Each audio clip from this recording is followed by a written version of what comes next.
Good afternoon, everyone. My name is Mike Hammer. I'm the Commission's designated presiding officer for this docket. We are here for the notice technical conference in the matter of the application of Rocky Mountain to implement programs authorized by the Sustainable Transportation and Energy Plan Act. That's Commission docket number 1603536. Before Rocky Mountain Power begins its presentation, I'm going to commence passing around the sign-in sheet if everyone wouldn't mind signing it. And why don't we all introduce ourselves before we begin. Very nice. So, you, Chris. Chris Parker from the Division of Public Utilities. Chuck Peterson, Division. Brenda Salter with the Division. Bob Davis with the Division. Rex Olson with the Office of Consumer Services. Marty Powell with the Division. Greg Hyder with Rocky Mountain Power. Irene Hing, Rocky Mountain Power. Mike Dayton, Rocky Mountain Power. Glenn Pintrick, Rocky Mountain Power. Cody Powell, University of Utah. Ken Clark, Rocky Mountain Power. Ian Andrews, Rocky Mountain Power. Vicki Stamper, I'm a consultant working with Sierra Club on air issues. Gloria Smith, Sierra Club. Carol Revelle, Public Service Commission. Cheryl Murray, Office. Dan Martinez with the office. Sherry Benz, Public Service Commission. John Harvey, Technical Staff, Public Service Commission. Eric Martinson, Public Service Commission. And I understand we have a few participants on the phone. Is that right? Is there anyone on the phone? Here, I'll make it. Hello? Let's see, is there anybody there? I don't think so. Well, it says, there's time passing by on here. Maybe, okay. It waits for nothing. That's right.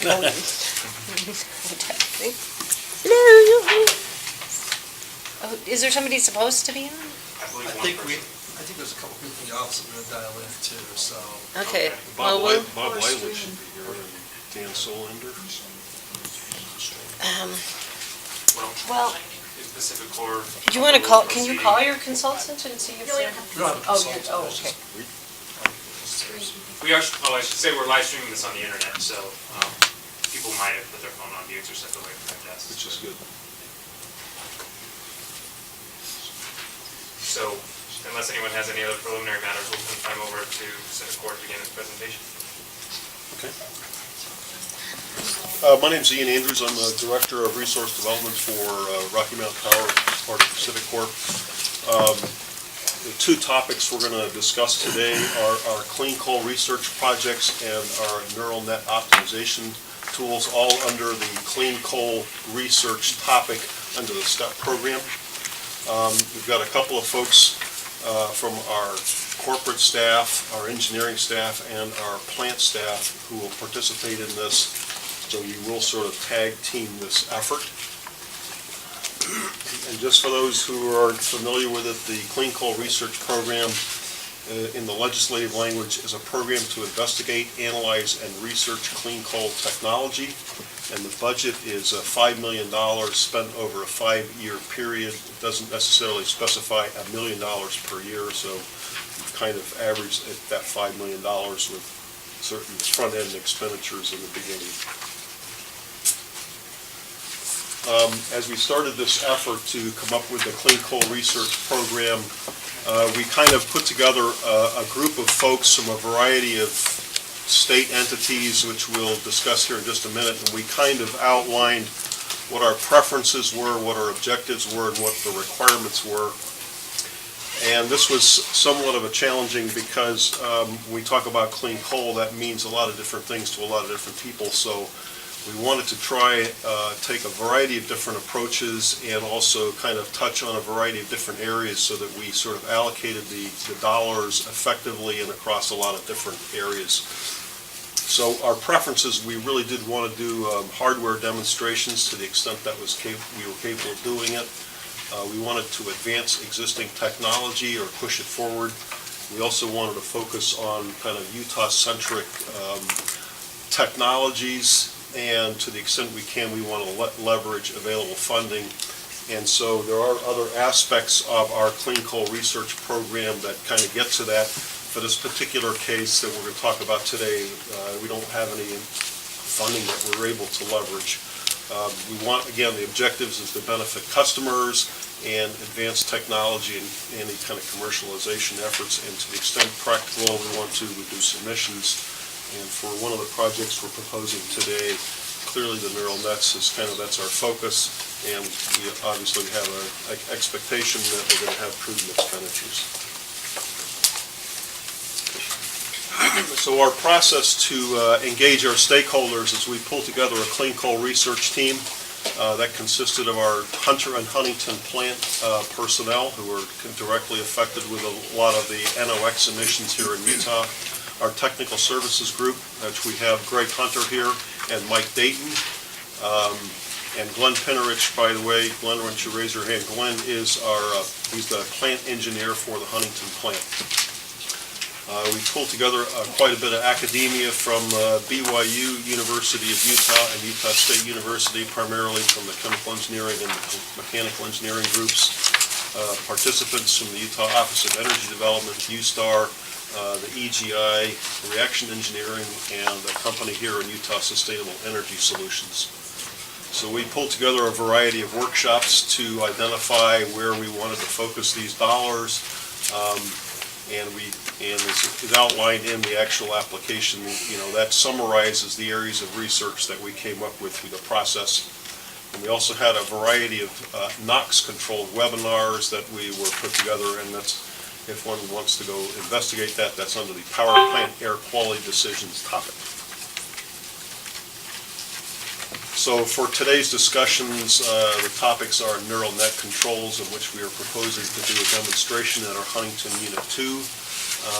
And a more generic approach is to look at a variety of NOx controls with an emphasis on doing a demonstration, and that can be a combination or a variety of either advanced combustion controls, SNCR, NOx scrubbing, again, trying to do a utility scale demo. Photograph of our Huntington plant, which is where we're proposing to do our neural net project.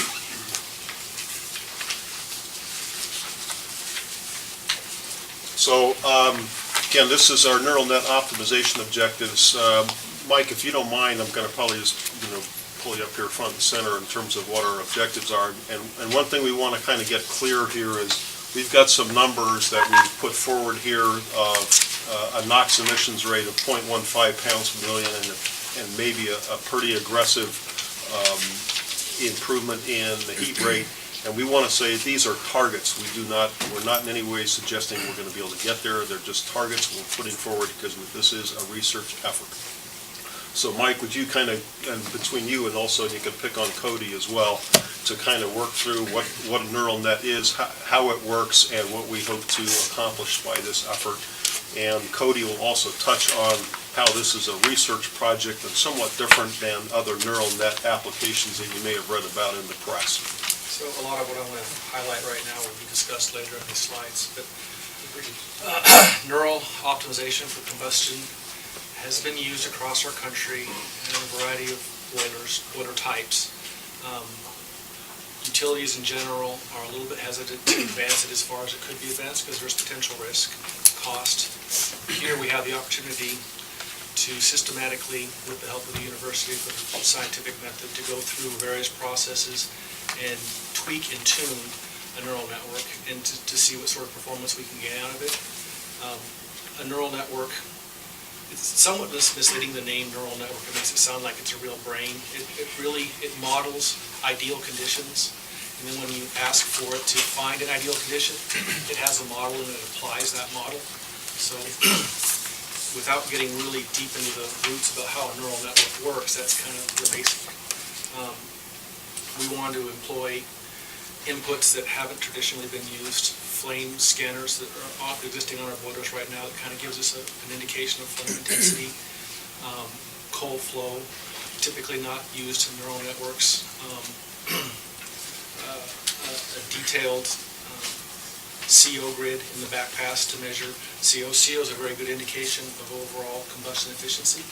So if we can measure what portions of the boiler have more or less CO, and we can manipulate a damper down below to get rid of that CO or to put more oxygen in that area so we get more complete combustion, we benefit. The thing that a neural network can do, where I can't, my former profession was tuning boilers. I can only monitor a few inputs at a time. A neural network can monitor hundreds of inputs at a time. There comes a point in time when it's less efficient, you can give it too much data. And part of our study would be to weed out those areas, what's too much, what's not enough. A lot of this just has not been done in industry. EPRI, DOE have both funded projects to do this, but they are limited in scope, 6-8 months. We're looking at 3 or more years. So Mike, could you comment on why we picked Huntington Unit 2? Specifically, one of the big reasons is we actually have a computer scientist employed at the plant. In addition to that, we've been working on instrumentation upgrades at that plant for some time that aren't at any of our other plants. The CO grid, for instance, is not part of this STEP funding. It's something the plant was going to do anyway, and that would be something I, as a human being, would use to tune that boiler. Coal flow, we've got coal flow indication, or we will have coal flow indication on that boiler. That means on a standard tangential boiler, it has 5 elevations of coal, a coal mill serving each one. So if you think of a box that's like this, each corner has an elevation, and there's 4 pipes to each one of those corners. If I put more fuel in on this corner, I'm overloading that corner with fuel, so I'm going to be less efficient in my overall combustion. With a coal flow indication device, that I can say, look, I've got more coal here, I might want to add a little bit more air right down in this one little zone.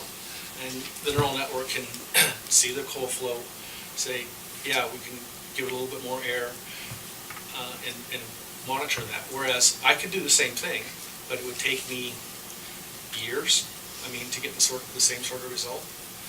Typically, on a large-scale tuning effort, I and a couple junior guys to me would spend 2 to 3 weeks initially, and then we'd come back for another 2 to 3 weeks. When we install, I used to work for the boiler OEM, by the way, when we'd install the low-NOx systems for guarantee testing, it was 2 to 4 weeks just to get the minimum guarantees out of these things. And then we leave. We're done. We get the guarantees, we're done. The neural network operates continuously. It doesn't stop unless we turn it off, and we have the ability to turn it off at any point in time. So I'll start to ramble if you let me keep going. I think I've addressed this law. Okay, so point by point. Continually evaluates the input data. I discussed that. Heat rate. Heat rate improvements as much as 1.5%. That's on the high end. Realistically, I think we'd be happy with anything at 1% or greater. NOx emissions reduction up to 48%. If you have a really poor performing boiler, you could expect maybe emissions in that regards. We as a company we tune our boilers very frequently. We have the latest technology from the OEM for NOx control. The chances of us getting a 48% reduction are pretty much nil. 30% is challenging. 15 to 20% would be a number I'm comfortable with. Emission improvements with no major capital costs. That's the beauty of the system. It operates with whatever's left on the table. When we do a manual boiler tune, or we upgrade a component or the equipment, whatever's left on the table that we can't eke out performance-wise because we're limited by our ability to deal with the inputs, the neural network might help us get.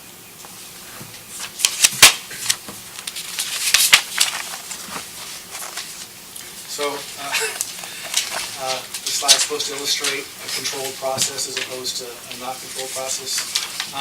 On a day-to-day basis, the boilers go up and down, load swings. The human being behind those adjustments does as good as he possibly can, but again, he can only monitor so many inputs.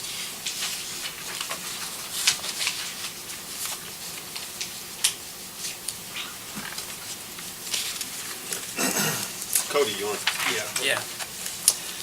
So neural network models, a coal combustion process is extremely complex. Sorry, Cody, could you tell everybody who you are and Oh, yeah. and I'm what Cody your Powell. background- I am a professor in chemical engineering at the University of Utah. My research specialty is in advanced process control and optimization of energy systems. I was most recently at ExxonMobil, where I was the company specialist on optimizing our utility networks.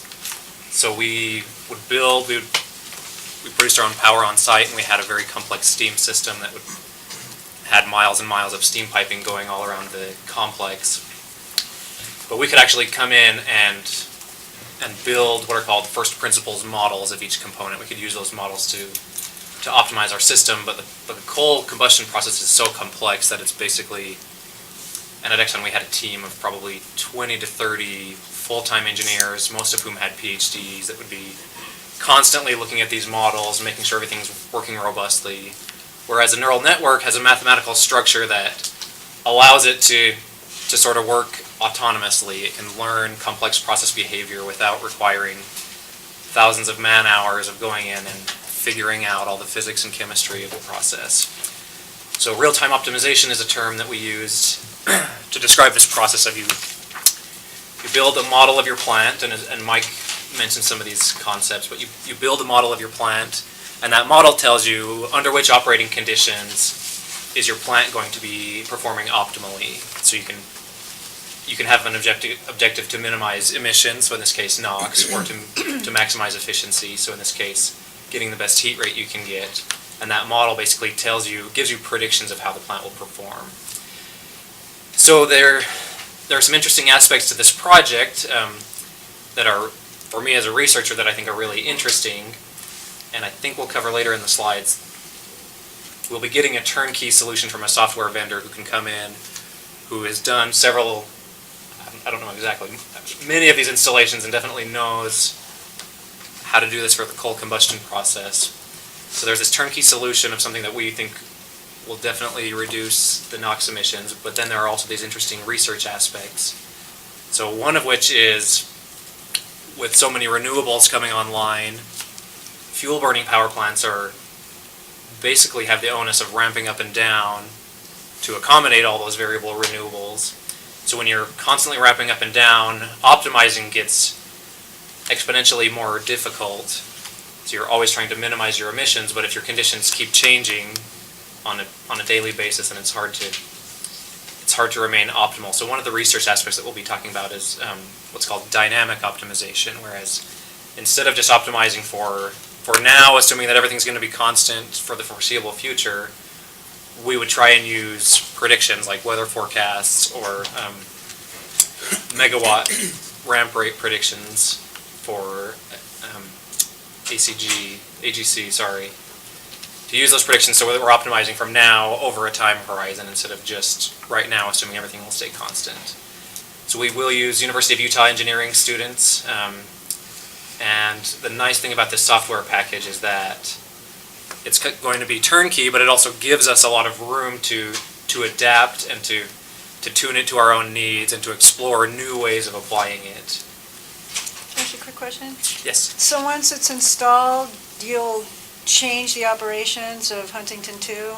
So operating it with a lot of ramping, maybe even some peaking just to see what happens? No, we would not change any of those conditions ourselves. We would just be trying to optimize under whatever dispatch signals the power plant gets. So what's currently happening, we would just try to make it better and more efficient. But we might be able to change its ramp rates or its minimum loads for it based on certain conditions, based on what we learned. The Huntington units are somewhat unique in that they have limited mill capacity, so as they go up and down, they have to change coal mills. There's a stopping point. You physically have to change a piece of equipment in and out. And so for any points in time that we would need to gather data for a longer period of time, then that's more than enough time for the neural net to gather data at a single load. So in this case, we're fortunate in that. In some cases, as we were training the neural network, we might want to be at a load for 8 hours. We own, Pacific Corp owns 100% of both units. So if we need to put out, and they make 450 megawatts apiece, if we need to put out 700 megawatts, we can bring one down and bring the other one up to make up the difference. So it wouldn't affect the grid necessarily. Does that answer? Mm-hmm. Yeah. We have a slide upcoming that sort of highlights this point. But generally speaking, the neural network is capable of gathering all the data for the load points just for normal operation. So just a clarification for me, is the network purely data gathering or can it actually adjust anything? So when we talk about neural network, its model construction is neural coding. If I get any of this wrong, because he is the scientist.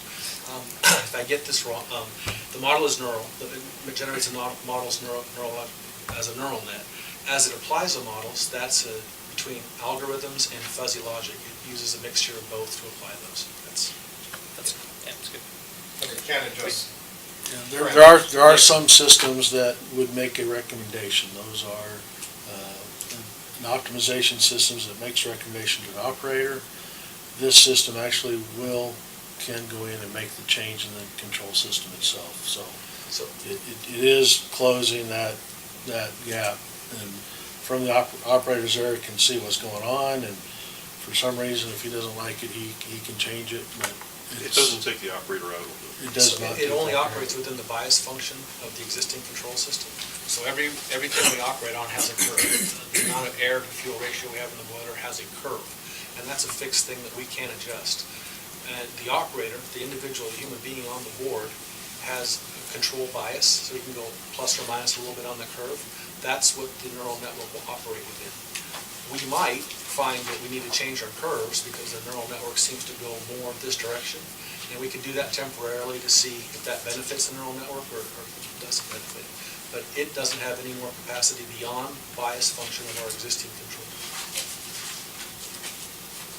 And we do have an overview slide that kind of shows how the whole process works.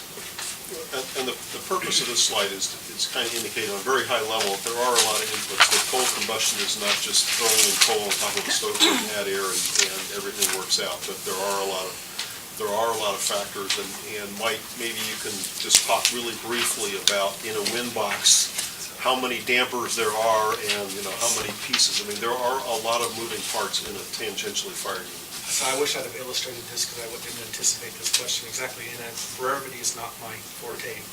However, you have 4 corners on a unit. Each corner has 5 elevations of coal.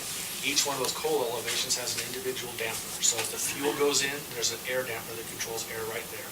Above and below that, there's an individual damper. So now we're 520 plus 20 times 2, so we're up to 40. 60, we're at 60 dampers right now. And then on top of that, you have O2, the wind box furnace differential pressure. In order to get flow to happen, you have to have a differential. So your wind box is at 1 pressure, so there's a set measurement for wind box pressure, and your furnace is maintained somewhat negative. Anyway, you don't need to know all this, I know you don't. A lot of inputs. Hundreds is probably accurate. Input outputs, hundreds. What is SOFA and COFA? Separated over fire air. So as part of a low NOx burner upgrade, mid-2000s, I'm going to say, our entire fleet was upgraded. SOFA takes, essentially, you take your normal combustion for best possible combustion, and you sort of make it a little bit less efficient. You take air out from the combustion zone, and you reintroduce it up above. So you have what we call a sub-stoichiometric or very fuel-rich condition at the burner zone. And then, and that's lower temperature, because thermal NOx is created from heat. You lower the temperature, you lower the heat, the air right there, so you're not making as much NOx initially, and you burn the particle out as char as it travels up the boiler.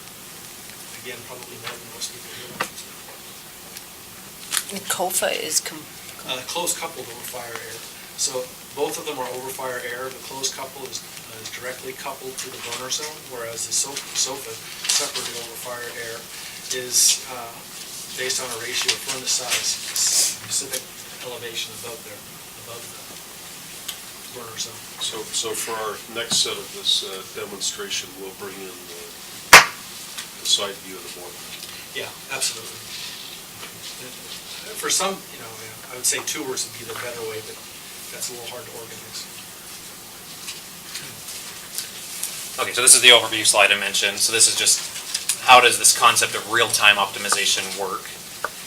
So one way you could think about if you're trying to, as Mike's job was tuning boilers manually, you could think about having an operator sitting there at the control room and he's tweaking these different inputs, these hundreds of inputs one by one and trying to observe the response.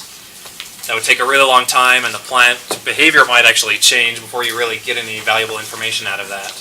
So the concept of real-time optimization, what it does is you pull in data from the plant, that's that bottom left arrow, that goes into your distributed control system. This is currently what happens. The distributed control system is what is regulating temperatures and pressures and your megawatt set points. But then you can also feed that data up to the optimization server, which would be a computer server where this neural network model would live. So it's going to take in all your input data and all the data that you want to control, your NOx, and there's going to be this neural network model that learns the behavior of how does this particular input affect my output, and it's going to do that with all of the hundreds of inputs that you're getting. The optimization server, so it's going to develop this model, and the objective of the model is to be an accurate representation of the plant. Once you have this mathematical model that represents the plant, now you can do the same kind of experimentation thing that the operator might otherwise be doing, but it's going to be doing this a billion times faster, and it can find the optimal points by using the mathematical model as a representation of the plant. So it will find the optimal points, it'll find all the inputs and how those affect the NOx or the heat rate, and it'll give you the optimal conditions that will give you the minimum NOx. Then it feeds back that data back through the distributed control system into the plant, so it will tell you what damper positions you should have that are going to give you the optimal NOx. So this happens, this process would be repeated in regular intervals every 15 minutes. You're going to be refitting the model and testing it to make sure that it is still accurate, and then you're going to be sending down new optimal set points. So as things change, as the environmental conditions of the plant change, or as your megawatt set point overall for the plant changes, this model will be continuously refitting itself so that it remains accurate and so that you keep getting truly optimal set points sent down to the plant. Any questions there? Yeah, remind me, I know that you answered this, but I still want to make sure I understand it. When it sets finds these optimal set points, is the signal going to reset the damper locations and stuff, or is that still something that's implemented by the operator? I wasn't clear on that. That would be an operator preference. Generally speaking, the system will make the adjustments, again, within the bias function of the existing control. Okay, self-driving is only still. Only so far. All right, okay. So you'd still have an operator at the board that can take things out of optimal mode and run things themselves in manual mode. But we hope to get it to a point where the operators trust this so much because it works robustly and really does minimize the NOx and the heat rate that they trust it enough. They leave it in what's called cascade control, where the DCS is getting its information from the optimizer. So that would be the ideal condition, but the operator would certainly have the ability to intervene. Okay, thank you. So the network has to be trained. How will the network be trained initially? Is it using historical data from the plant? It can use historical data, and the software vendor has some built-in smart algorithms that will tweak things here and there so that you generate, so you're kind of stimulating a response. In our process, the vendor is going to actually install it and leave. It will monitor operations for a month or two. Okay, so you're going to be using current data to train. Absolutely. So he'll get some baseline stuff from existing data, but it'll be at least a month that it's learning just from our day-to-day operations. Yeah, no control. The question was how long do you think that training would take place? So since this is a study, we're going to do it a little longer than maybe you would if you were doing it strictly to get an economical benefit. We're going to go a month and a half or so. The vendor says that 2 or 3 weeks is probably sufficient. So the network takes the current data, runs its optimization, and it predicts the outcomes, the heat rate and the NOx outputs. Those are fed back into the network, right? For further training, and then are actual levels then fed in at some point as a comparison using Absolutely, yeah. So the model, its objective, when I said the model needs to stay accurate, it's going to be comparing its prediction versus the real data that you collect, and it will adjust the parameters in the model so that those two line up as closely as possible. So if you remember back to your most recent math class, the equation for a line is y equals mx plus b. So the x would be your input, y would be your output, and then m and b are just fitting parameters. So your m and b you'd pick to give you whatever line fits the data best. So a neural network is pretty much the same concept, except it could have hundreds or thousands of different parameters because coal combustion is so complex and there are going to be so many different inputs. So it's going to be constantly trying to get your predicted output, your Y, to match what the plant actually reads. So, Do you, oh, sorry, go ahead. How many places measure NOx? How many points are NOx measured at? So two. Parts, just two? Yeah. So we only measure NOx. It's not a performance variable as far as efficiency goes. We only measure it for compliance. So it's only got 2 points. 2 points.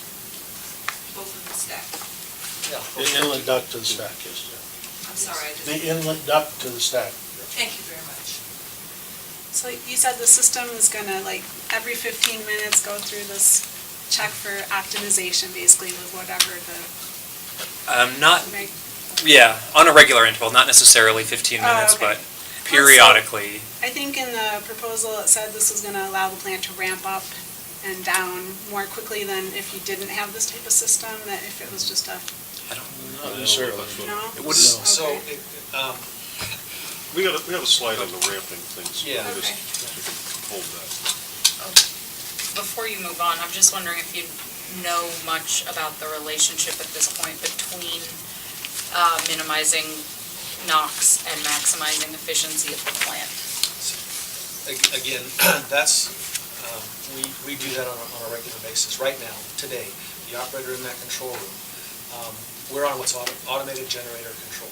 So somebody somewhere else moves the generator up and down, and the boiler follows that to make the steam pressure. During those transitions, NOx values change for a lot of reasons. The fuel, nothing's particularly steady. So that operator wants to maintain he's probably looking at outlet steam temperatures as an efficiency measure. He's going to want to maintain his steam temperatures at 1,005 degrees leaving the boiler, gives you 1,000 degrees in the turbine. He might want to adjust burner tilts that can control steam. You want to adjust flow rates for the tempering water that goes in there. He might want to take O2 out to raise steam pressure, or O2 in, all of those are potential. His first priority is NOx. So while he's transitioning, he's going to sacrifice efficiency. As he gets to a stabler condition, he's going to bring it back in to bring the efficiency back up. So depending on what variable it is you're trying to control to, there's a potential trade-off on every single other aspect. And the things we're looking at are, wall slag, furnace wall slag, parasitic loads. All those things are trade-offs that, again, a human being can only do so well. We're hoping that the trade-offs using a neural network are actually reduced. Okay, so the trade-offs between all those components, not just NOx. Not and- just But but the primary focus is NOx. Right. Just so we know, we're, So- because not only you have to maintain NOx, you also have to maintain CO. Correct. So we have real strict bookends on how you can operate a boiler. If you let CO increase, and CO is generally an increase in poor combustion, if you let that go long enough, you get what's called a reducing atmosphere, and slag forms really, really bad. And it can get to the point where you have to reduce load, not sell electricity to the people, depend on electricity for somewhere else. And for our operators, it's a really big deal. They don't necessarily lose their job, but they do that one time too many, they lose their job. So efficiency gains aren't necessarily, they're not the goal, but they're expected, is that kind of how you're? That's correct. Yeah. That- So, in general, just about anybody can anybody can go and increase efficiency, but you would have to sacrifice other things. The idea is that we get these gains with minimal sacrifice. And without jeopardizing the availability of the boiler itself. So we always have to be compliant, period. We always have to be compliant. Next to that, we want to be as efficient as we can while being compliant. So the nice thing about this study is we will look at where's the overall optimum. There's this concept of multi-objective optimization where you have these two maybe competing objectives, and can you find kind of a happy medium between the two? So we'll be exploring some of that and trying to model, well, how much can we sacrifice on one to give us the maximum benefit on the other? And we really don't know at this point in time what that end's going to be. And so this slide really just kind of summarizes what my code we've been talking about. It's kind of more of a picture, but to your question about what are our objectives, I think this is trying to kind of gets where we're trying to go. I don't know what fuzzy control is. Did you have a rice cooker?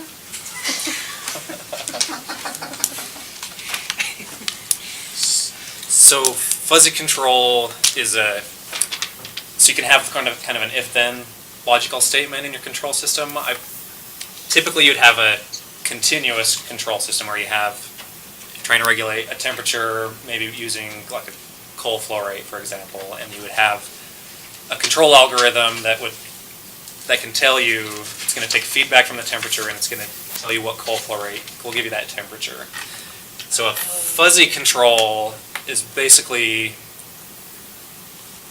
lets you map sort of variables that are harder to quantify, like this region is cold. If it's cold, then do this. If it's hot, then do this. So fuzzy just helps you take a quantifiable variable and map it to sort of a rules-based control kind of a scheme. So the vendor that we're working with has another nice option that really helps the plant with efficiency gains, where they use this fuzzy logic-based control system to do soot blowing, which the process part Mike would certainly be able to speak to better than I would, but it's basically has a logic rules-based system that's telling you when you should do soot blowing so that you keep your pipes clean and get the most efficient process you can. Did I do that justice, Mike? Sure. A simple analogy that another computer scientist gave me is if you are,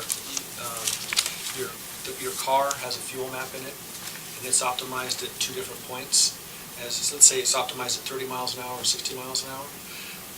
It's not optimized in between those points. Fuzzy logic utilizes, based on your acceleration rate and a couple other factors, a little bit of logic from the first point, a little bit of logic from the second point, and as you transition across, it takes a little bit more from the other, so it's Okay. a smoother. Yeah. Thanks. Just, I guess as a side note, what's the computing requirements for the neural net? Run on existing equipment, computers at the site, or? It's Java-based. Yeah, it'll run on your laptop. It'll practically run on your phone. Except for the models, the storage is important. You need hot swappable hard drives so that you can back up one model, you can pull one out and then slot another one in there so you never lose the data. But it has quite a bit of storage capacity, but for the processing, it doesn't do much at all. Okay, that's interesting. 25 years ago, I worked with some professors that were working in neural nets, and they had to build their own parallel processing units to accommodate. Then they were striving more for artificial intelligence and for process control. Correct me if I'm wrong here, but generally that's been abandoned. Okay. Mostly because the complexity you don't get any money back by building a supercomputer to control what are relatively simple processes. Yeah, we wrote a paper that funny joke was is that nobody would ever replicate it because they had free access to a supercomputer for $300. Wow. Yeah, exactly. Yeah, so I've done some research modeling using neural networks, and it runs just fine on a laptop. Probably not this complex with this many inputs, but we never had any issues.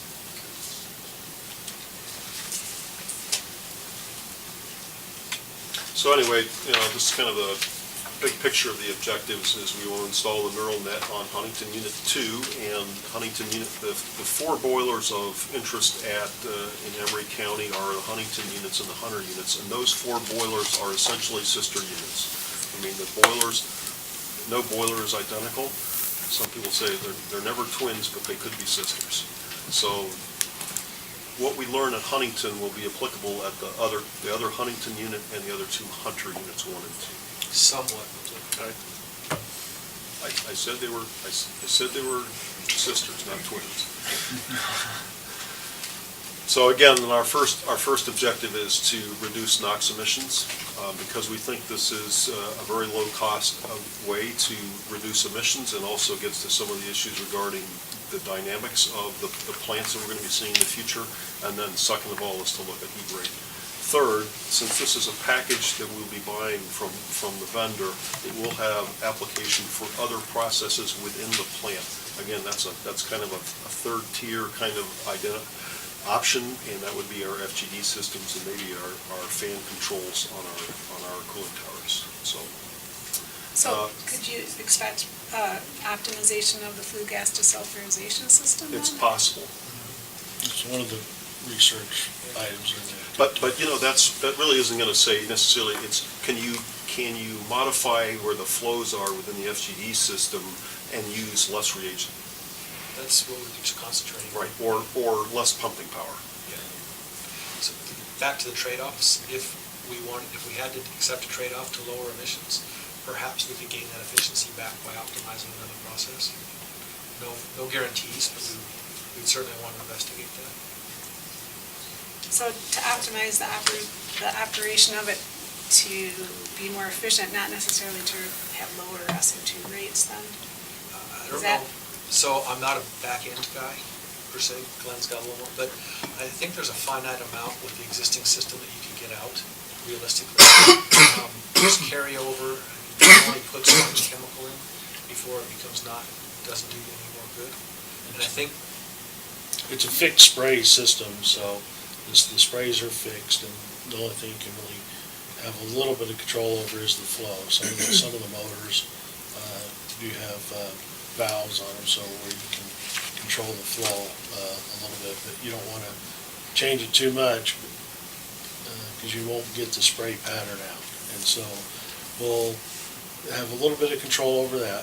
Then what you can control is the pump to pump, the different levels, and as that goes through. And then with the prediction of the load, if you see a change in the boiler load, you know that is going to come, as we're going up in load, you can kind of predict in your line, you can pre-feed your line a little bit better or optimize that feed rate as far as, hey, we know this is coming here in a few minutes, and in order to catch up to it, we know how to react, and the model can learn that relationship.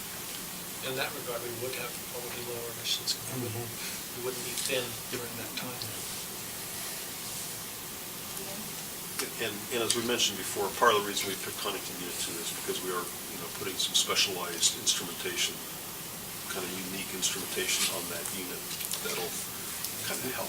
Yeah, there's some existing instrumentation that's unique, and then we're going to add to that as well to really By optimize. unique, you mean unique to that plant versus Hunter and the others? That's correct, yes. So, There's a question. Oh, I was just going to ask you, what is the FGD, is that flue gas? Flue gas desulfurization. AKA scrubber. Scrubber. It takes out Or the sulfur dioxide. sulfur dioxide. For the NOx reduction that you were saying 20% was achievable, I just wondered Do where. you see the question mark there at the end? Oh, question, Okay, yeah, I just wanted to point that out. Well, okay, I can't remember what you guys said at the beginning. You said maybe as high as. We've seen, Well, no, yeah. so what he said is, if you had a very poorly controlled boiler and didn't have a good low NOx combustion system on it, you might get a 48%. We're not in any way suggesting we're going to. And that 48% comes from another study. It's not ours. And again, I put faith in what I can see. Well, about 4 years ago, when Pacificor submitted their best available retrofit technology for regional haze to EPA, this control system was discounted as not providing much. It wasn't discounted. Well- It was at the time. So first of all, technology has advanced. It's more adopted. And one of the biggest things you're going to have in any industry is adopting new technology. Because if you have something that works, why are you going to take a chance on something that might work? It's going to cost money and time. But the technology has advanced. There's enough. In fact, we're going to a seminar tomorrow company that's been very successful doing exactly this. The technology is advanced, and then in that same analysis you reference, it says from the company that did the survey, Sergeant Lundy, said in order to determine what you can do, you have to do testing. That's exactly what we're trying to do now, do that testing now. Sergeant Lundy predicted 5%. 5% compared to spending the money on a new burner system, which would you go, the burner system is going to get you 15 or 20% potentially, where would you spend your money? With guarantees. With guarantees, yeah. Although obviously you can use this with the burner system, right? You can use it with any types of controls, right? If you haven't noticed, I'm a huge fan of neural networks for a lot of reasons. For me, it's the lowest hanging fruit. It's the least expensive technology we can employ that has the best potential for at least a minimal gain. And it potentially would complement any other technology we use afterwards. So.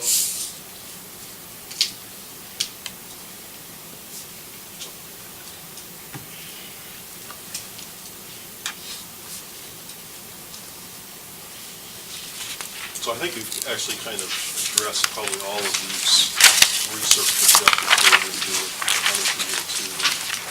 And see if there's anything there that's we haven't talked about before. So Cody, maybe we can talk about explore opportunities for dynamic real-time optimization in the ramping conditions. That's, I think maybe you want to talk relative to that one. Okay. So. Yeah, so our research objectives, so first and foremost is going to be, we'll bring in a professional engineering firm that also, the sister company also makes the software that we'll use, so they'll come in and help with the installation. But our key objectives from the university standpoint are going to be just make sure this works. So be there for technical support. We'll be making many trips to Huntington to be there, to get FaceTime with the operators. The graduate student who will be doing this work will probably be spending summers and as much of the rest of the year down there as possible, and I'll be making frequent trips down there. So just to be there, to provide technical support, to make sure that this runs and we actually achieve the emissions benefits and document them. So our secondary research objectives are to look at how do we do this under ramping conditions, which that a couple of slides down will show better, and apply the same system. So primarily the initial installation will focus on just the combustion optimization, but we would like to expand that to other parts of the system. So mentioned here the cooling water system and the scrubbers, but certainly any auxiliary system we can do a study and we can see if this would give us some efficiency benefit on those systems as well. So the next slide just highlights how complex this process is. So we'll primarily focus on just the combustion system, which is that large red, the boiler there in the middle. But this is just to illustrate all the other systems that go into coal-fired power and how many opportunities there are to have better, smarter controls to make those processes more efficient as well. And then Ian, okay, so this was a graphic that I pulled from a paper written by researchers out of Germany. I just thought it was a good illustration of sort of how things are now on the left side. So this is a week in May 2012, and you can see the blue, brown, and purple are pumped storage, coal and gas, and nuclear. But then if we start to get more solar coming online with people, especially in California, putting lots of rooftop solar, or I've seen Pacificor in the news a lot for building large centralized photovoltaic plants, that is going to change how things operate quite a bit, and it already is changing this quite a bit. The Pacificor folks would certainly know better than I do, but on the right side is how things might be in the not so distant future, where the solar, because the sun is only available during the day, it's a great thing, an environmentally friendly generation technology, but it has this big impact on the fossil fuel burning power plants, which we're still going to need in order to accommodate all the solar. Because they can burn fuel on demand, they're going to be responsible for making up the difference. When solar is ramping up and down, these fuel burning power plants are going to be ramping up and down in a complementary way to them. So to optimize now when your plant is constantly swinging like this up and down is a challenging research problem, and I think this is where we're getting some could have a really big impact on the way the world works going forward, where it's sort of been a proven thing that we can optimize a plant using a neural network technology under baseload conditions, but can we do this under these ramping conditions, which I think is a fascinating research problem, but also could be a really high impact problem for the world in general.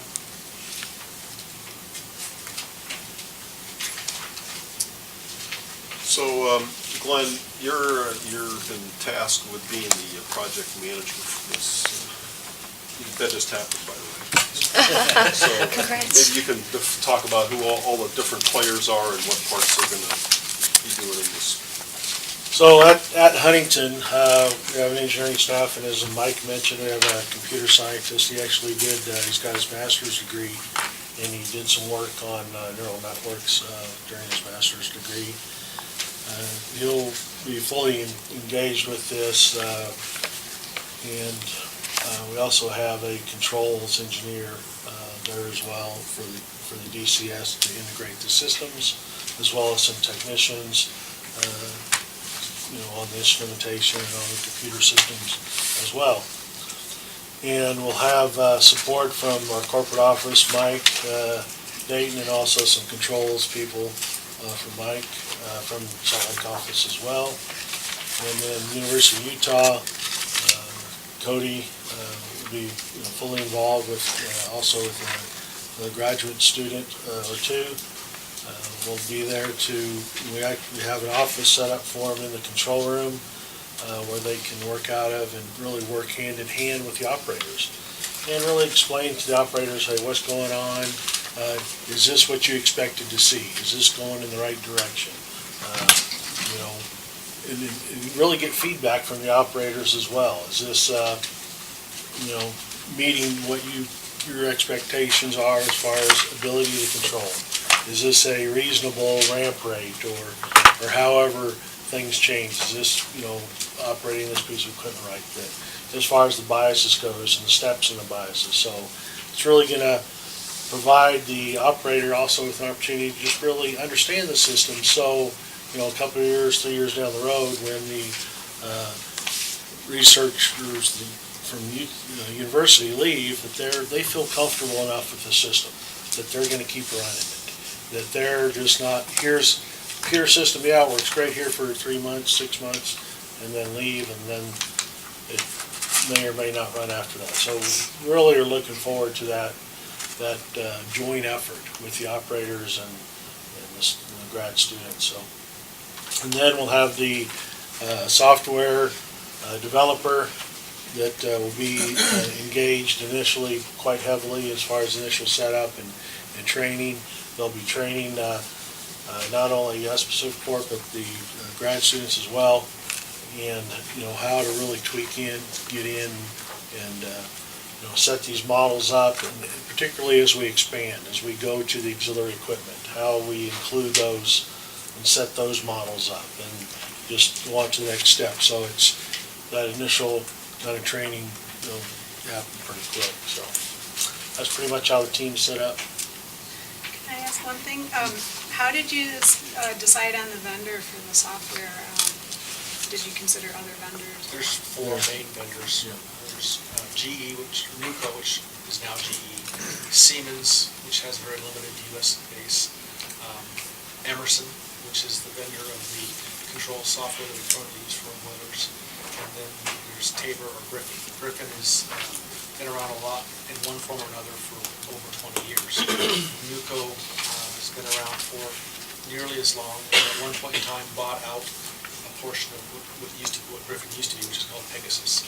The vendor likes creatures.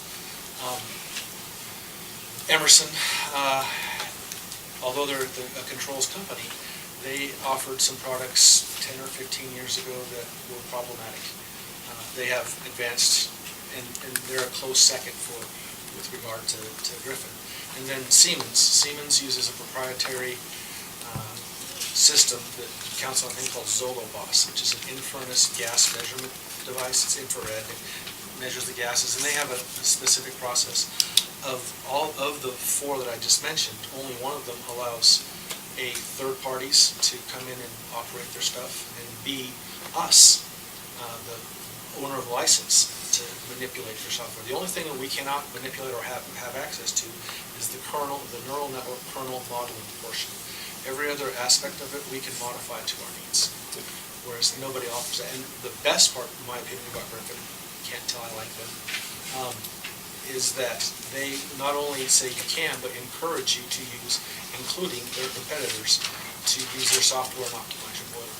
I've invited the other three to do exactly that. So part of the purpose of selecting Griffin is that we can actually use this as a research project with the University of Utah. So they're involved with it. It's more hands-on. And typically the other three that Mike mentioned, it's a service-based mention. You say, you identify, I want this result, you pay for this result, and you'll get it.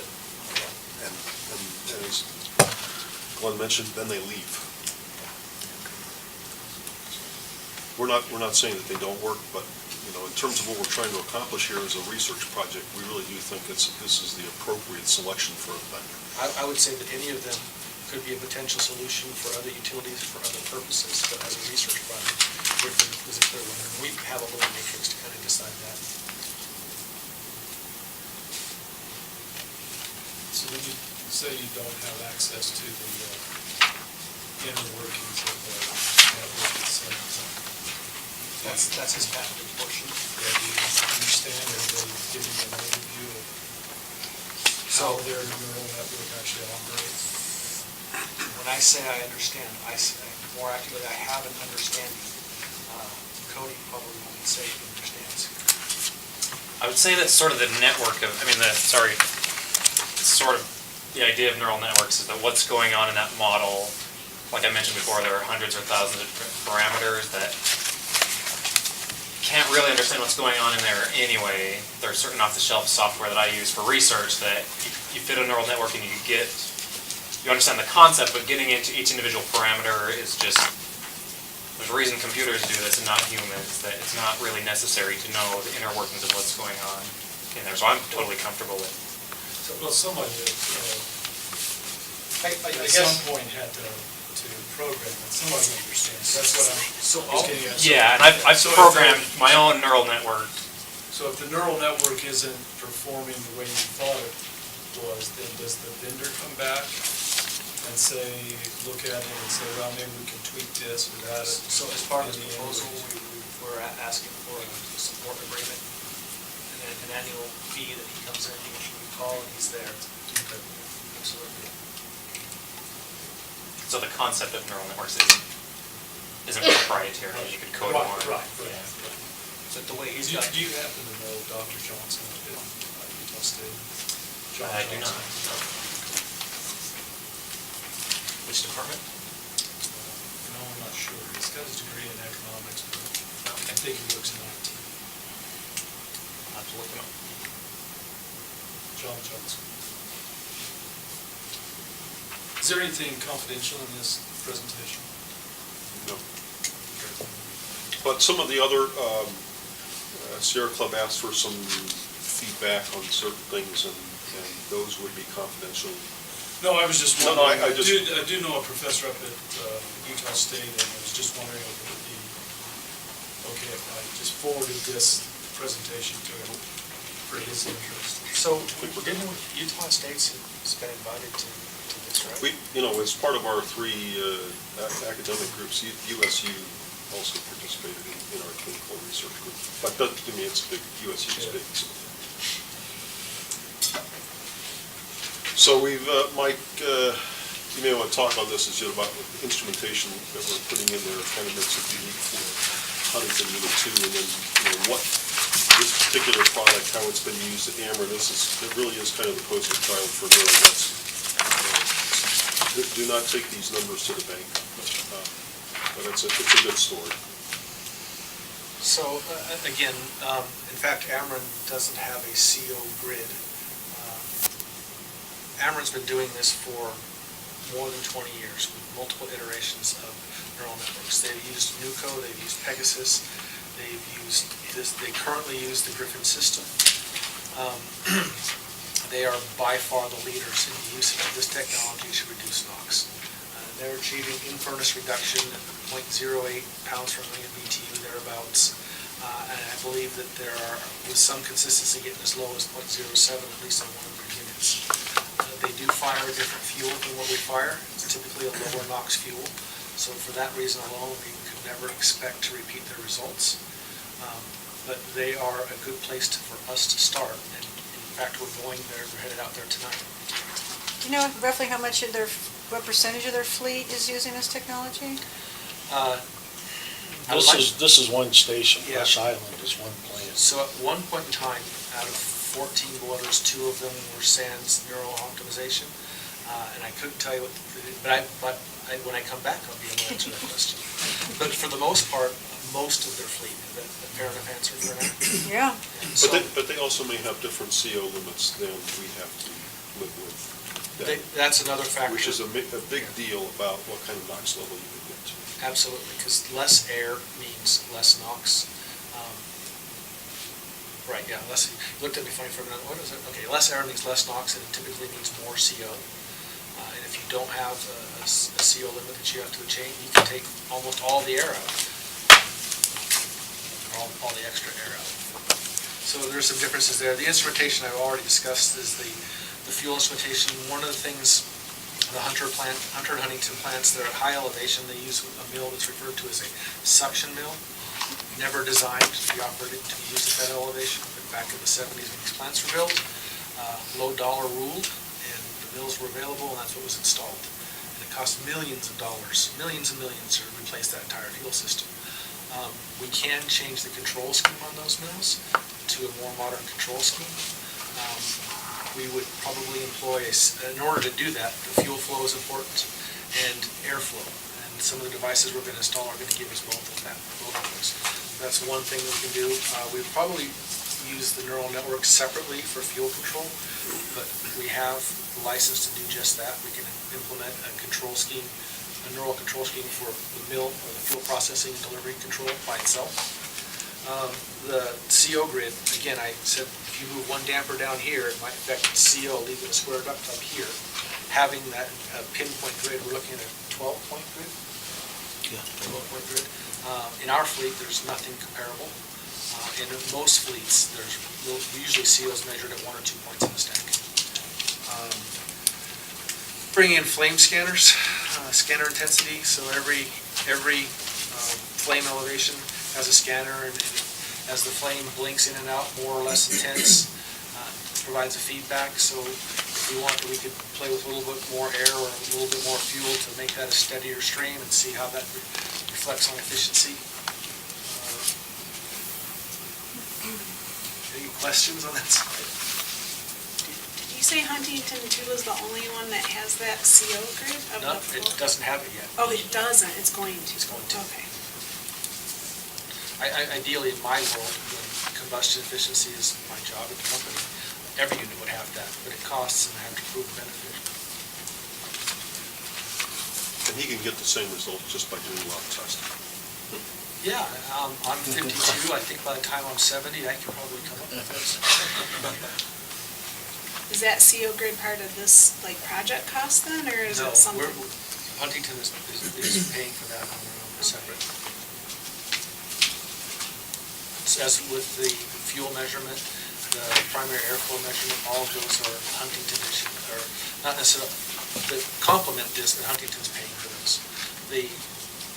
We could eat up a $5 million budget on research really, really easily on one unit.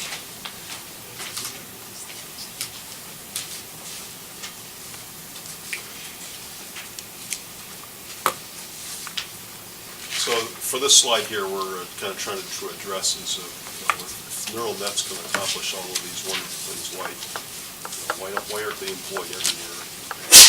Mike Glenn kind of touched on that. Is the issue is because it becomes a service-based issue, and then once the vendor has left, and after a few months, it tends to the benefits kind of fall off.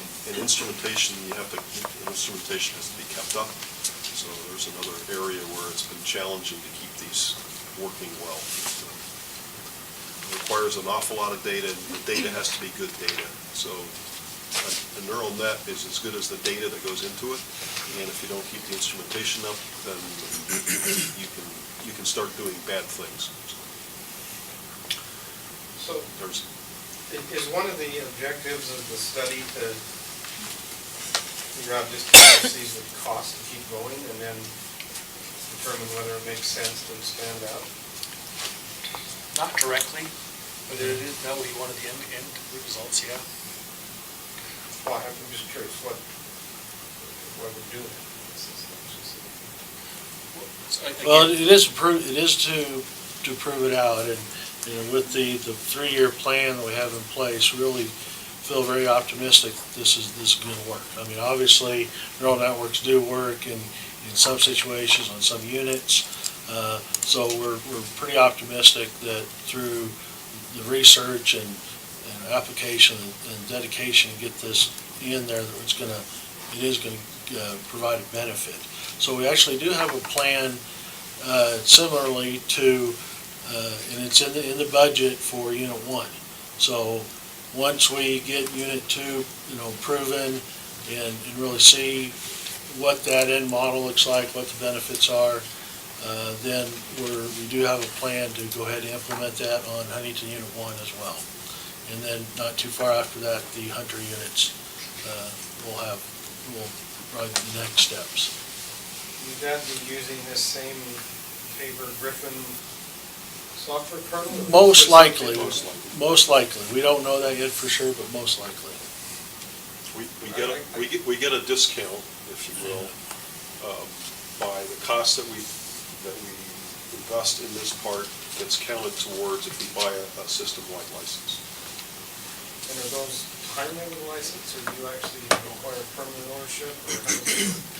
When we buy the license, we own the software. But there's an annual fee. Yeah. There's an annual fee, that's correct. For a service, we could opt out of that. Right. But that would include. But if you don't know what the kernel is, it's something you couldn't maintain. Right. Not the service.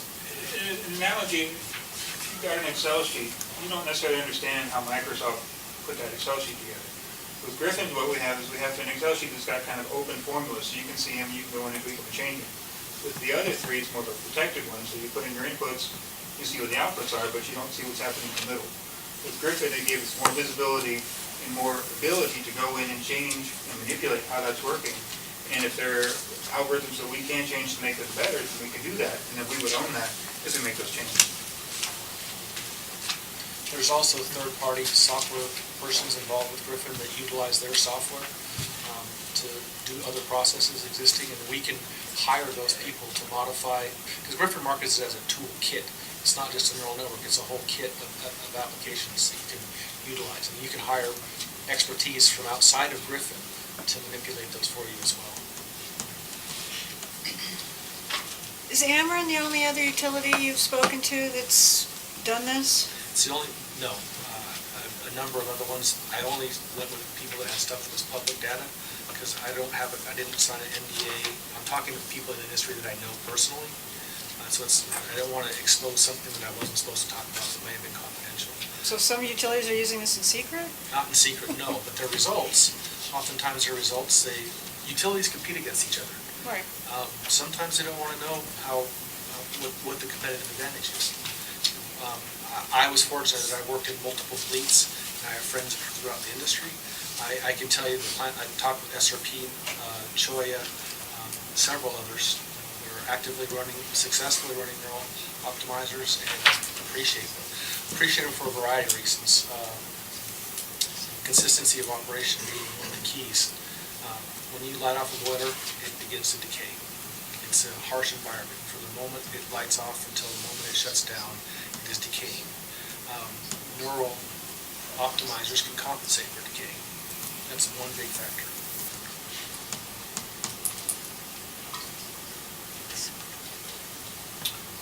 We're close.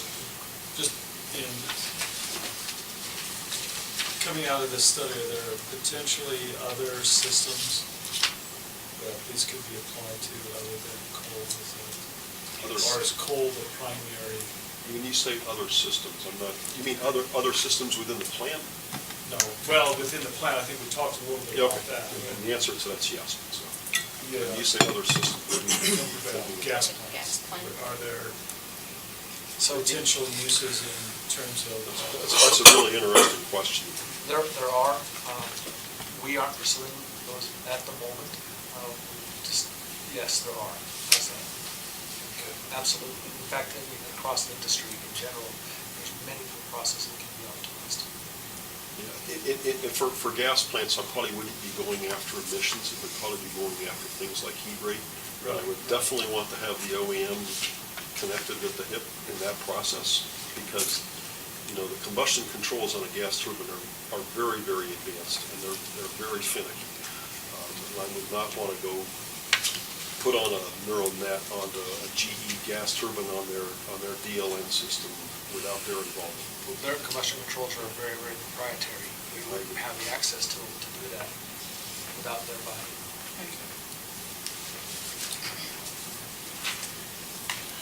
We're about halfway through. I don't know if that's good news or bad news. So, in summary, advantages, I think, costs are minimal. It says no large capital. There is a little bit of capital expenditure. We need to buy a server for this process.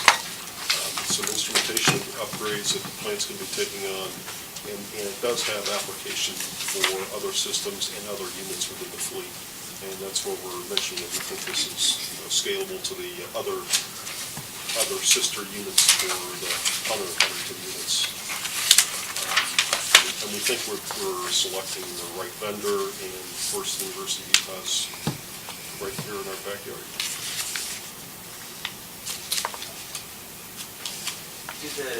Given this relatively low budget over a 5-year period, I presume you feel like you can achieve these dollars in savings in addition to other benefits like reductions in NOx. Well, it's all against what are your other options for NOx controls, and, what are we going to be spending for future NOx? But in terms of, you talk about dollars per ton of NOx removed, these would be very inexpensive dollars per ton of NOx removed. And what I'm trying to allude to are the other benefits as well. Other efficiency benefits, if you see them. If we Wouldn't can, take much, I guess is what I'm saying. it wouldn't take much. If you can extract literally 0.25% improvement in heat rate, it would pick this up pretty readily. I don't know what's an annual coal burn at Huntington for a unit? Dollars. Dollars, well, burn 1.5 million tons a year per unit. Times 40. Yeah, times 40, so $60 million. So you improve that by 0.25%. Less than 0.5% gives you return on at Huntington for less than 2 years. Say that again. Less than 0.5% heat rate, or just about 0.5% heat rate, gives you under 2 years for return on investment. So, I just want to caution, measuring heat rate Yeah. is very challenging. You guys probably had many discussions about heat rate, but it's, Those just stick. you just measure cold flow and you measure electrons, and that's all you got to do. It's cool. It's a trick. You'll forgive my lack of accounting or familiarity with the application, I hope, but is it fair to say Utah's paying for these benefits which will flow to the entire system?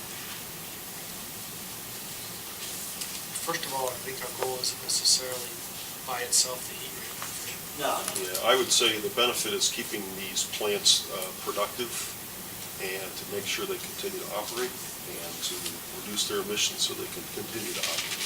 Yeah. And Utah's doing that for the whole system Well, it's with this expenditure. that's true, and keeping a lot of folks in Emory County working. I understand.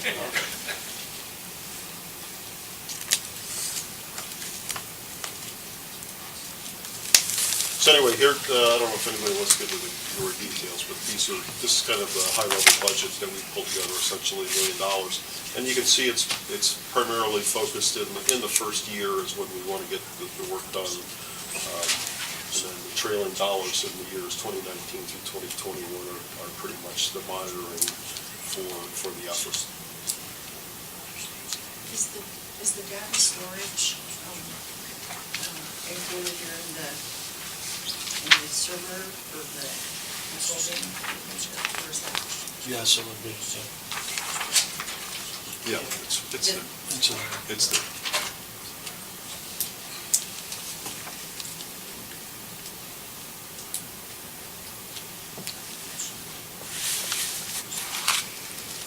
So before we move on off of neural nets, Carol? Yeah, just a question. I thought I read in the proposal from the University of Utah, there would be a report that would be a summary report. Is that the intent, or at the end of the period, or? Yes, absolutely. So one of our objectives was to document the actual savings that we're getting in terms of mostly admissions benefits. So I'm not sure exactly what the commission would like to see in terms of a report, but we plan on having a nice formal report documenting everything. I was just curious, and that will be at the end of the third period, or you're going to wait until the end of it? I think we would probably want a periodic report. Oh, okay. I think at the end of Yeah. year one, the end of year two, we want some kind of interim report just to see what, how this is coming. I mean, by the end of the year 2017, we ought to have a pretty good view of how well what this is doing for us. And that's going to improve because we're going to have these instrumentation upgrades that probably won't, kick me here, Glenn, but they probably won't happen in the first quarter of 2017. that's great. So, as those instrumentation upgrades come online and incorporate what those instrumentation upgrades are on the neural net, so it might be 2018 before we sort of realize what the benefit of that is, so. Potentially other utilities would be able to use the benefits that we gain and say, hey, it worked here, here's a report from the U of U. So it's not going to help just us, hopefully. And the other part is in terms of the operation of the unit, 2017 and 2018, as we start seeing our own, duck curve in Utah, what the impact is on the thermal units in the fleet, then we can sort of see what the dynamic modeling issues are, so. Just a quick question, looking at the budget there real quickly. In 2018, I was looking down just at licensing fees, and there's just the gap there between the 32,000 and 160,000. Is there a reason why there's not a licensing fee in 2018, but then there are thereafter? I'm sorry. The licensing fees. Like a 2-year deal. Maybe. So the, No, because it's for 2 years. It covers the first 2 years. the license is permanent, so the $160,000 gives Pacificor an indefinite license, and then the $32,000 is actually the service agreement. So basically, I think the intent was, after the University of Utah wraps up the research part, that there's still those 2 extra years of support at the end, and I guess the middle year is sort of a transition, is that? Okay. You've got a couple of interim reports here on Appendix F. I was wondering how much of this will be docketed? How much of this would be available to stakeholders? Like in July, I think of 2017, there's a report, some data coming in. Yeah, so we have the annual progress reports in Yeah. here. So, I have no reason to keep any of this private, so I defer to Pacificor okay. there. Are the costs for the instrumentation upgrades in this table? They are not. They're separate. We'll be providing those in response to your data request. You said you plan on doing a summary report at the end of the project and measuring those savings. How will those savings be measured? Once the neural network is in place, it's in place. So what are you going to measure it against? So we would use existing data now as a baseline, and then gradually over this 3-year period, try and show improvement. So I guess pre-neural network data would be our baseline. Okay. The other option, something we've used for other, we're looking at other neural networks, is system on, system off. So you run 3 days the system on, see 3 days, or run 3 days the system off and turn it back on. That can be the- So are you planning on doing that over the pilot? We haven't really determined. Really, the first goal is to get it up and running and see what immediate benefit we get. That's kind of the first goal. Turning it off would not be something that would be our first choice, but it is an option. If we need to reestablish a baseline, we can always reestablish a baseline. Are the other unit, is it comparable enough to help with the baseline? No. No. Even though they're in most ways identical, they operate significantly differently. Curious. The new instrumentation that you're putting on, will that have any effect on efficiency or any of the other things that will be measured through this neural network? I mean, will that skew the results at all? No, the neural network, the more input that it gets, the better it can do. So it's just like as you're driving your car, if you're just looking straight ahead and that's all you're looking at, there's lots going on around you, you're not doing as good as a job. So adding instrumentation, putting instrumentation as inputs, these are just inputs into the system.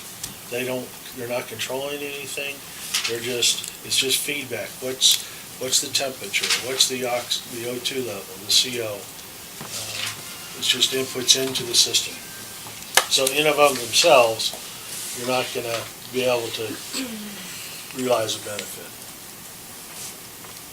But if that larger information set is available to the operator, and you did that 3-day on, 3-day off, it might change the operator's behavior. Exactly. Because they have different information now than they would have had.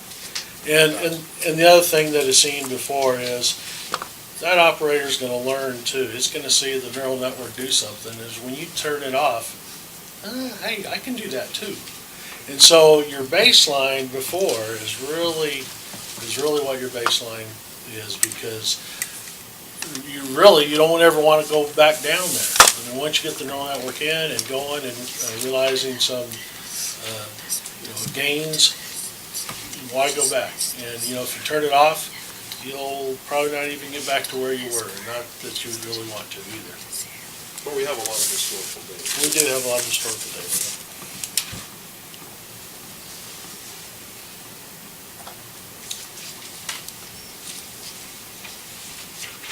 So we're about halfway done to our slide. Is there a need for a 3-minute break, or is everybody else going to keep running? What's that? I'm not in charge, but I would say take a break. Is there a vote? I'm happy to take a break.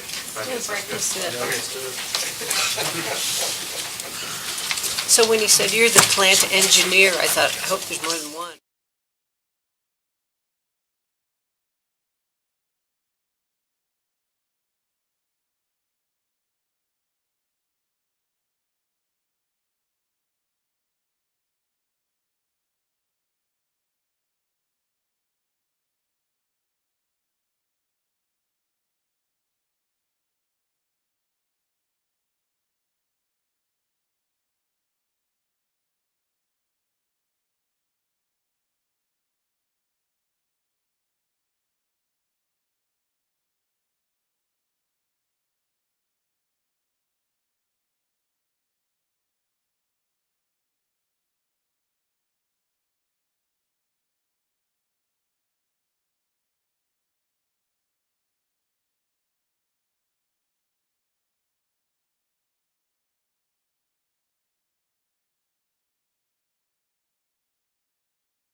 And now they're gonna put in wood. And how is that? We're live streaming again. Probably does. Oh, the noise control and all of the instrumentation.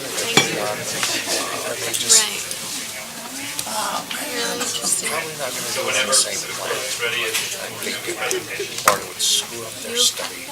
Okay, just switching gears here off of the neural net discussion.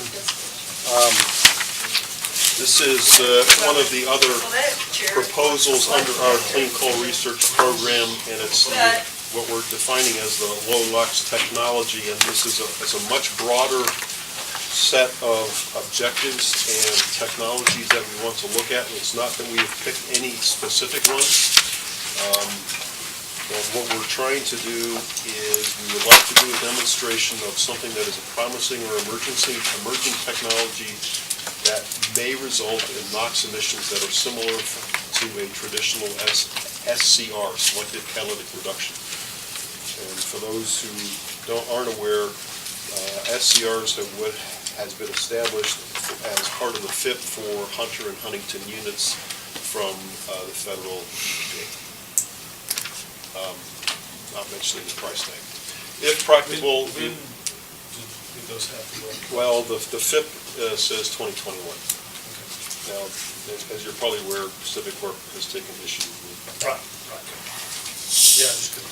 So, Thank you. So what we'd like to do is, if it's practical, we want to install a slipstream demonstration of a technology. Some of the technologies we're going to talk about today really are not applicable on a slipstream basis. You sort of have to do it on a commercial basis. You have to say whether or not you can install it, and can that company meet its commercial obligations. You can help me understand what the slipstream is. Yes.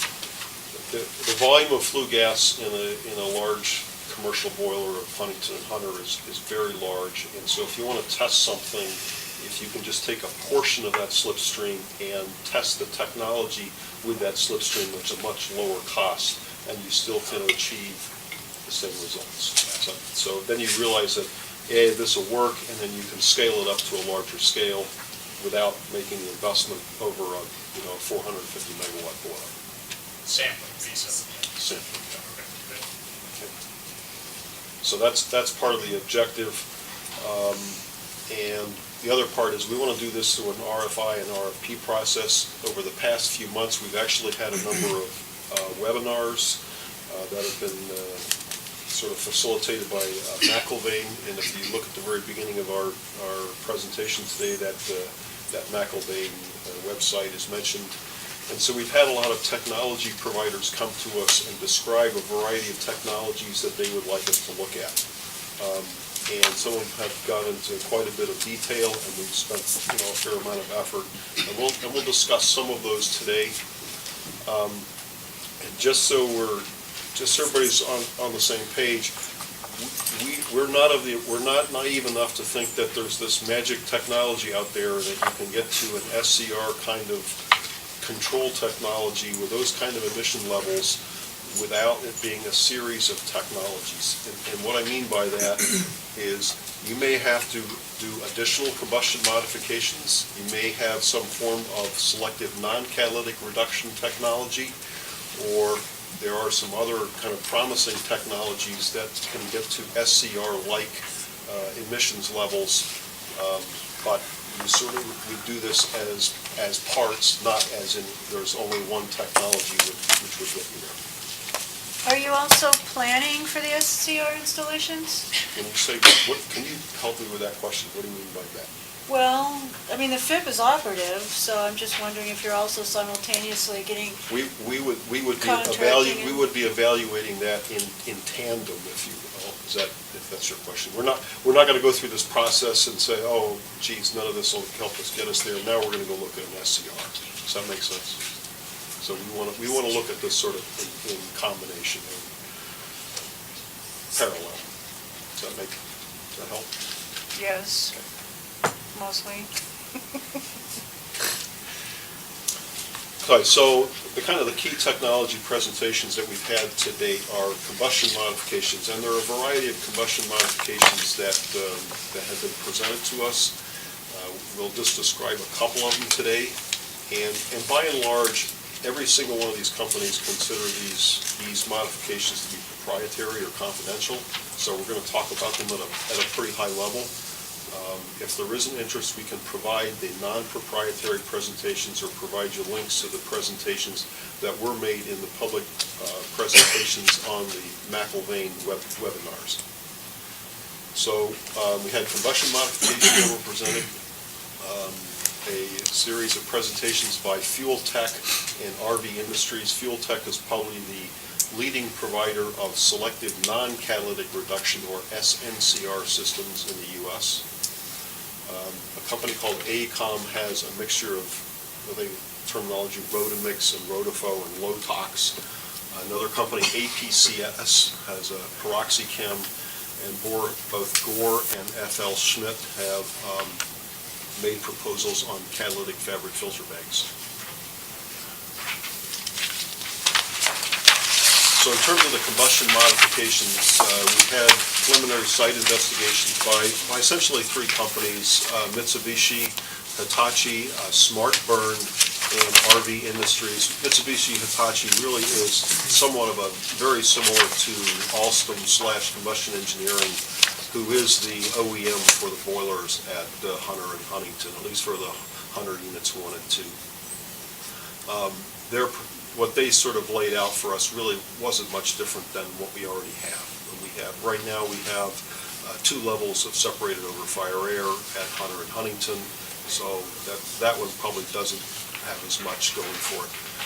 Both Smart Burn and RV Industries put together some pretty innovative combustion modifications, and by and large they are looking at restructuring where the coal is injected into the boiler and also modifying the distribution of the primary and secondary airflows. RV Industries did that in combination with their collaboration with Fuel Tech, which we'll talk about a little bit more here. So, okay, any questions on that? I can tell you for our next time we do this, we're going to bring a slide view of a boiler so that we don't have to talk about COFAs and SOFAs and fuel air dampers. So for the Fuel Tech and RV Industries, they term it their iNOx system. And that is a combined process consisting of both of a combustion modification to the wind box and modifying where the secondary and primary air is injected. And they've also made some plant visits to both Hunter and Huntington, and they've suggested both combustion modifications and a combination of SNCR or a single layer SCR system. Most traditional SCR systems are 3 to 4 layers and involve a very large modification to the back end of the boiler.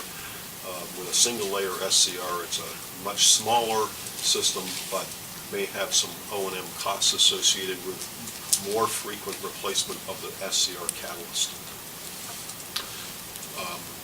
Again, the combustion modifications proposed by RV Industries are considered confidential at this stage.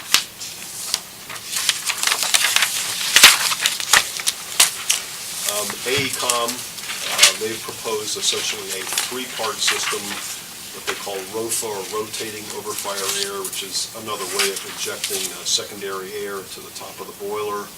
Rotamix, which is their own proprietary SNCR system, and sort of the tail end cleanup system after you've sort of, let me back up just a minute, if you're trying to achieve a certain NOx level, it's usually the most cost efficient to do it in stages where you're doing combustion modifications, and that costs a certain X dollars per ton of NOx removed, and then you go to some next level of control system so that you minimize the total cost by reducing the front-end cost to the greatest amount possible. So in this case, the tail end that they're looking at is what they call low-tox, where they inject ozone upstream of the FGD system. And so the ozone reacts with NO and NO2, forms a soluble N2O5 that's subsequently removed in the FGD system. So essentially it could be a poor man's NOx scrubber.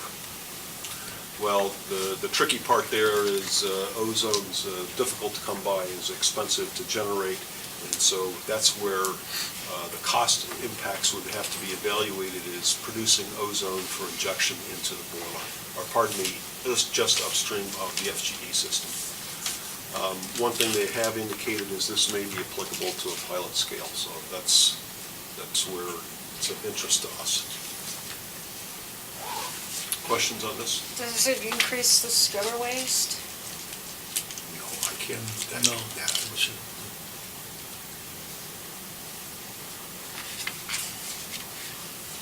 So the combustion controls wouldn't be a pilot scale, obviously, right? Right, I and mean, when we talk about, you're spot on, anytime you start talking about combustion modifications, you really can't do anything on a slipstream basis. Either the company can do it, you have enough confidence that they can achieve those results, you put the, commercial language into effect that they've got to meet, certain NOx levels, and, you let them go at it. Which has been, traditionally, that's how most NOx modifications have been done, through some contractual mechanism. But you definitely want to kick the tires on the company and the technology before you let them go after your boiler.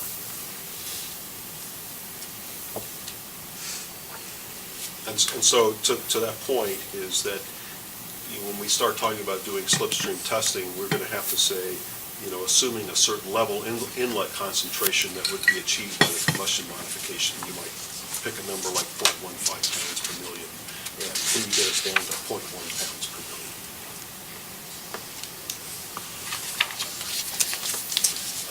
APCS, they've actually visited with us a couple times. They had a broad range of combustion modifications, but by and large, their primary combustion modification involved natural gas reburn, of which we do not have much natural gas in the vicinity of the Huntington plant, and so we've kind of written that one off. So one part that is of interest is the use of what they call peroxychem, which is a proprietary technology that uses hydrogen peroxide in combination with urea. SNCR requires a very narrow temperature range for injecting urea for it to work. This sort of broadens that operating range and the effectiveness of SNCR. So again, a proprietary chemical, proprietary process. We don't have any cost data really to prepare or present to you today, but these are the kind of things that we would kind of want to get out of our RFI and RFP process.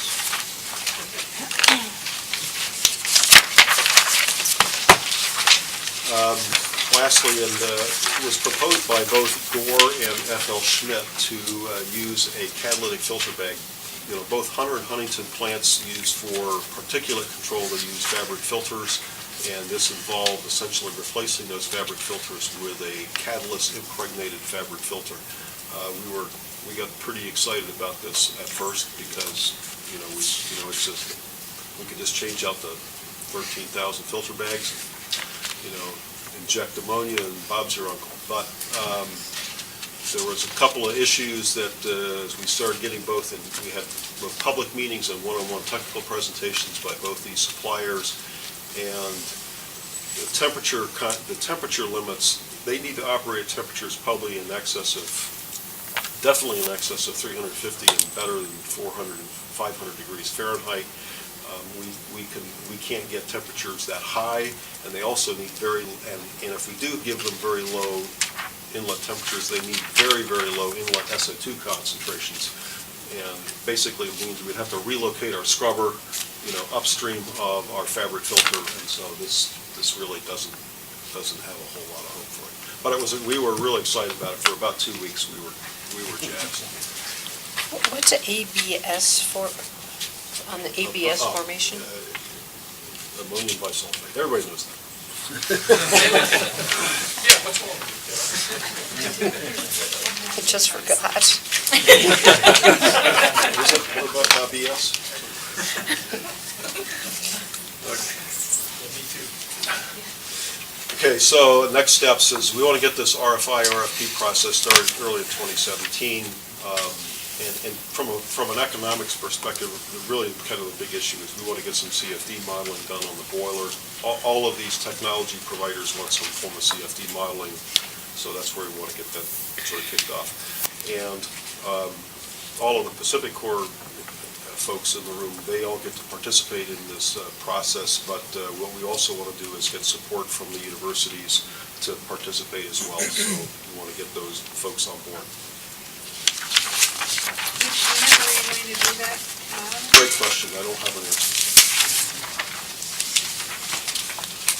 It would probably be, if I were to take a guess, Huntington 1 or 2 or Hunter 1. Is that broad enough? Not Hunter 2. That's, you Not, can say not, that. not Hunter 2. How's that? And here's a preliminary kind of budget that we pulled together for this process. And we've kind of got this a little bit too delayed as much. We probably want to, if we get kick-started this, we probably want to push this a little bit more forward into 2018.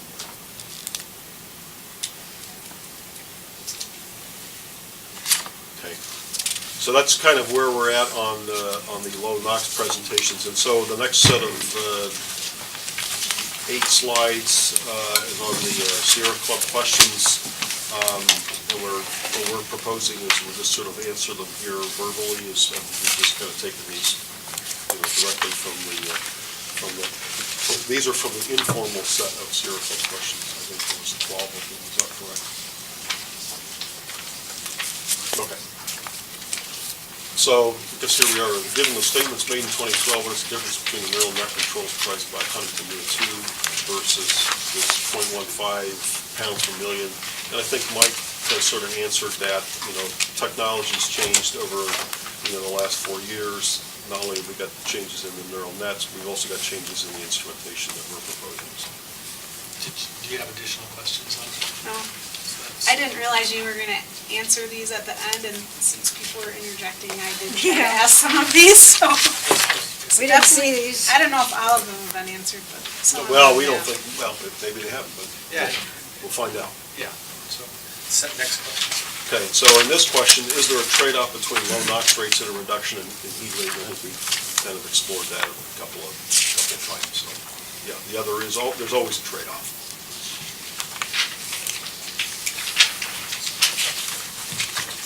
Okay, question number 3. Please provide details of the experience of the University of Utah team. I think Cody's definitely laid out his credentials and his team and why we picked Taylor versus some of the others. Okay, question 4, can the neural net software in conjunction with SCR? Yes, the answer is yes, it can. And the thing you would want to do is if you were sizing some kind of back-end system, no matter what it looked like, you would want to make sure that you size the inlet concentration, that you could meet it on every single hour of the day. So you would have to be very conservative on your neural net assumptions. Just because you achieve 0.15, you got to be able to achieve that 0.15 every hour of the day, because now you're going to use that as the design input for whatever your back end is. So that's why we get, you got to make sure that all the parts add up and that they all work at the right time. So when you said 0.15 pounds per million BTU is the goal, are you saying every hour then, on an hourly basis? No, what I'm saying is that if you were going to design for a back-end system and you had to get to, say, 0.1, and you tell the vendor it's going to be 0.15 inlet, you better make sure that whatever is going to get you to 0.15 can get you to 0.15. Yeah. Because then you're not going to now meet your 0.1. I understand that, but in the goal that you set, that is 0.15, are you like saying on a long-term average or a short-term average? We don't know. We don't know. Okay. We want to find out. Optimistically, that's probably on a good day, we'd be able to get there. The 0.15 is a very optimistic goal, and that's what we're going to strive to get. Can we get there day in and day out? We don't know. That's roughly 30% reduction on what we were saying. It's a big stretch. Yeah, if we were to get there and maintain that, I think we would be unique in the industry.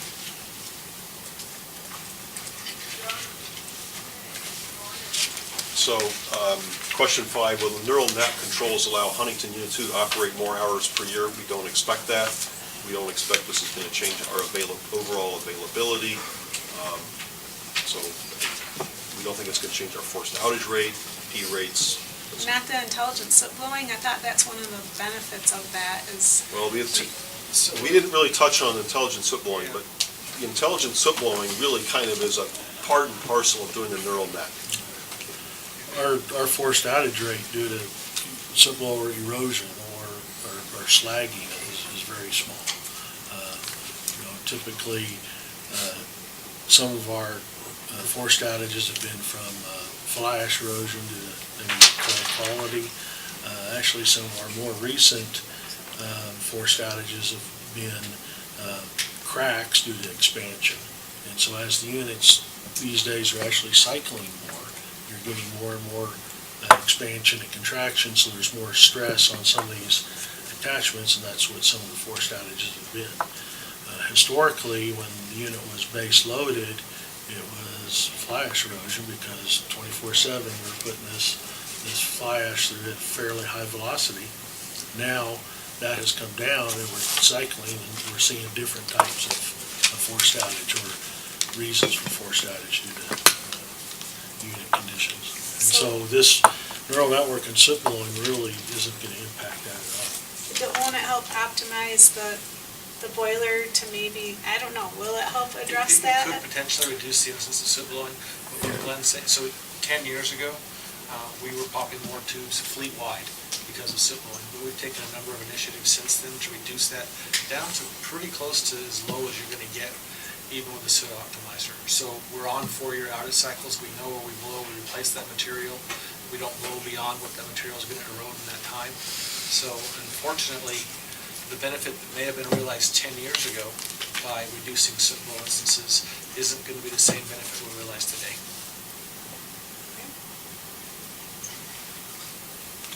And you don't anticipate a big benefit on the ramping? From soot blowing or No, from having a neural net to say, I can optimize it faster. So one of the places that we lose efficiency is during our ramp. Being able to, we can overfire and ramp fast. The ramping, the boiler's ramp rates, we can do that with loss of efficiency. What we might gain is a better, more efficient ramp with less emissions. As far as speed of the boiler ramping up and down, the neural network probably won't give us anything on that.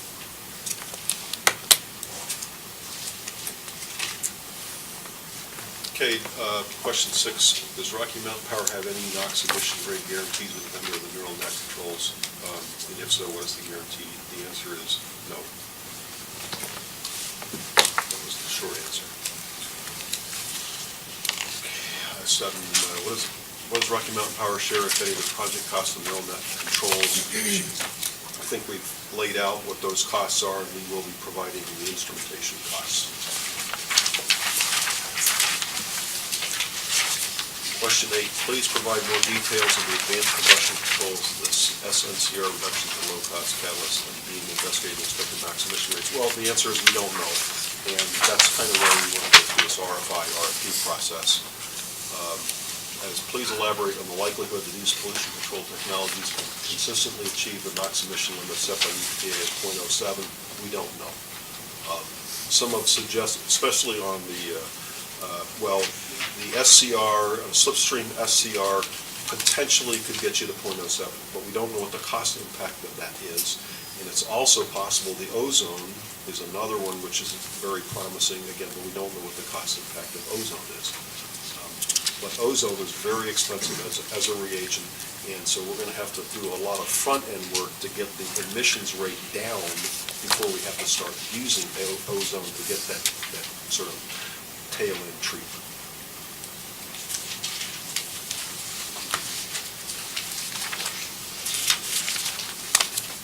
Question 9, what are the primary components of these expenditures? What does Rocky Mountain Power share, if any, of the project costs? Well, what we're looking at for the low NOx portion of this, the RFP process, is that's going to be step funding for that effort.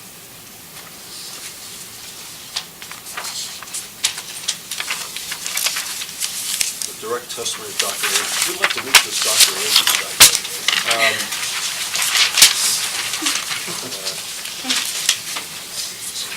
Yeah, when Please are you state- going to introduce them? See? When are you going to introduce them? Only kidding. Please state where the goal is project components to investigate potential cost savings. Well, it's the potential components, is to say, are there different options to get to SCR-like emissions at lower cost? That's it.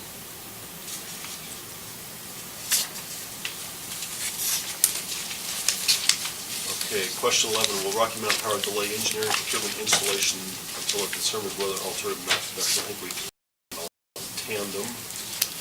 And question 12, can Rocky Mountain Power meet its deadline for meeting NOx emission reductions from the units if it delays engineering procurement and installation of SCRs? Well, that's obviously a loaded question.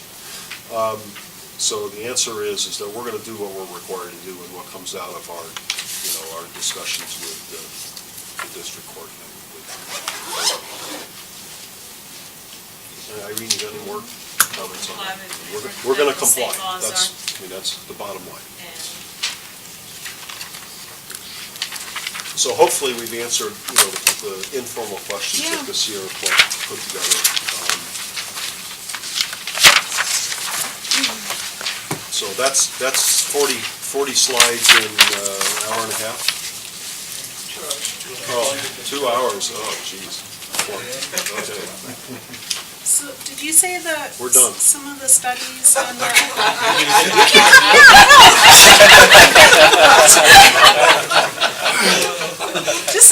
Is this overtime this website? You said. Try it. Can we access the You should, studies yeah, that are the non-confidential Yeah, and if you have studies? issues, we can get you the non-proprietary studies. Okay. We do have from APCS and AECOM, they have some non-proprietary versions of their proposals that we can make available. Thank you. Ian, So, you're going to answer the informal questions of the other parties? Questions submitted by From the division? other parties? I frankly am not aware of any. If there, From the division? From the division? Don't know. Print out if you.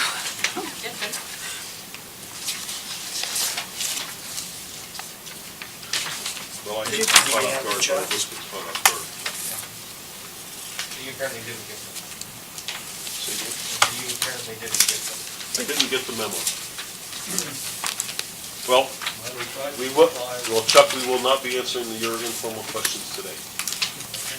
But maybe let's take a look, should we just see if we can? Some of them, most of them probably answered fairly quickly. Oh, okay, I think we've answered 2A in, well, let's just, hang on. 2A, advanced combustion controls. Neural nets are systems that can be applied to any process, okay? And a combustion system is a process. When we talk about advanced combustion controls, we're talking about different ways of modifying the boiler to put in fuel and air to achieve NOx and to make steam. So they are two entirely different things, and you can apply a neural net system to an advanced combustion control system. So when I talk about like an advanced control system, when we did the low NOx modification for the Hunter and Huntington units, that was called used to be called an LNCFS level 2, then they called it a CFS 2000. They always had some jargon for it, but at the end of the day, it was we modified how air was put in the wind box, and we cut 2 giant holes in the top of the furnace to put separated over fire air. So that became an advanced combustion control system. Now that we have that at Hunter and Huntington, there are other technology providers who feel they can continue to modify that boiler to reduce combustion-related NOx.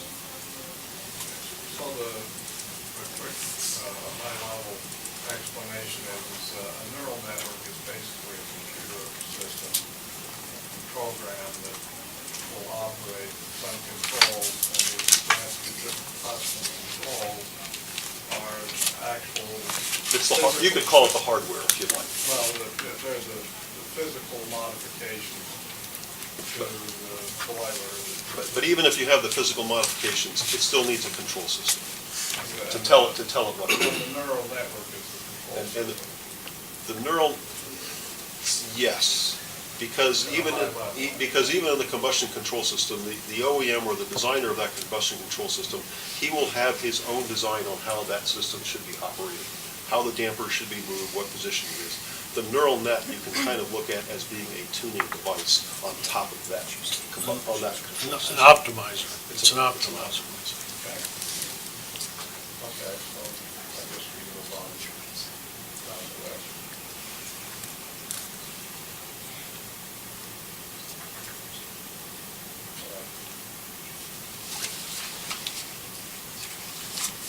To be, please discuss the information the company has already developed in advance of the RFI mentioned on page 13 that gives it confidence that some technologies already exist that may be further investigated part of this program.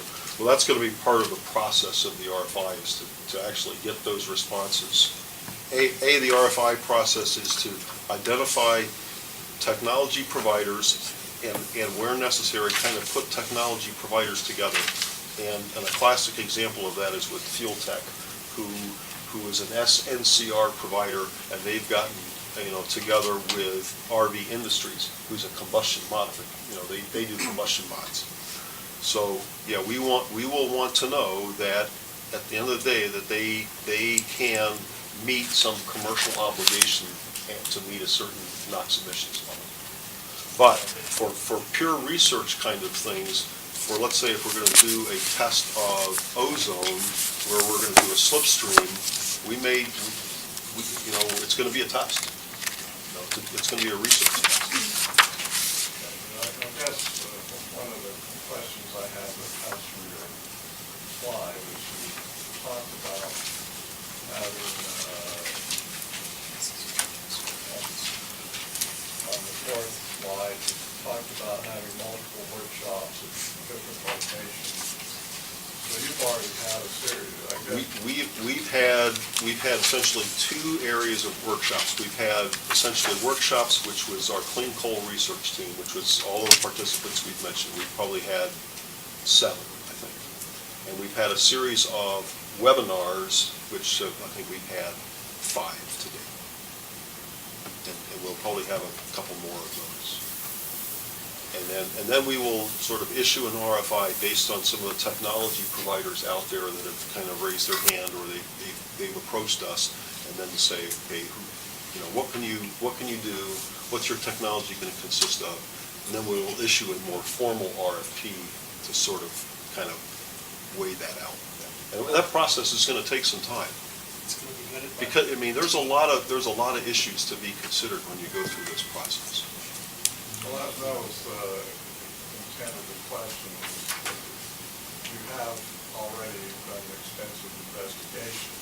I hate to use the word extensive, but we've done some. You've done some. Yeah. I know you always want to be careful. Yeah. And so you have some idea about what may be out there. I think we've kind of, I think within that 5 we kind of threw up there, I think you might find some of the folks that we think of. Really, what's going to be the basis for that is the CFD modeling. In order for these technologies to get to the next step, they need to really see what we've got now, and the CFD modeling is going to be an integral part of that. To basically ensure, too, that all the technologies are starting with the same baseline information. And I think that kind of gets into our questions to see. Okay, it'd be necessary to prepare a thorough inventory of the 4 boilers in the back end. Really, all that really does, what that means is to put together all the engineering drawings, as-built engineering drawings, providing all of the process information that all of the technology providers will want, because they'll all want something different, and probably also doing the CFD model. The exception of the CFD model, we've done a lot of that already. We have a repository for that, very engineering. Please explain how the company intends to report the results of the RFI. We'd be more than happy to have you guys involved, participate.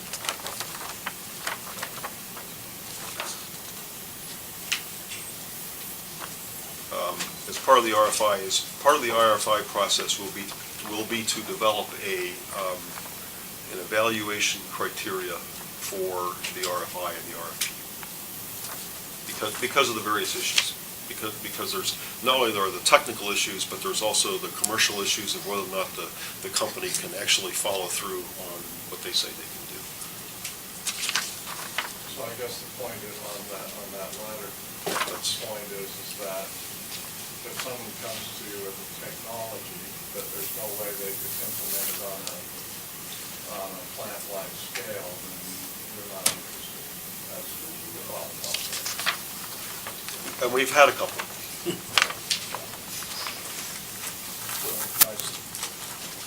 of an interject, you had a slide, I thought, on it, but remind me, what's the timing on the RFI?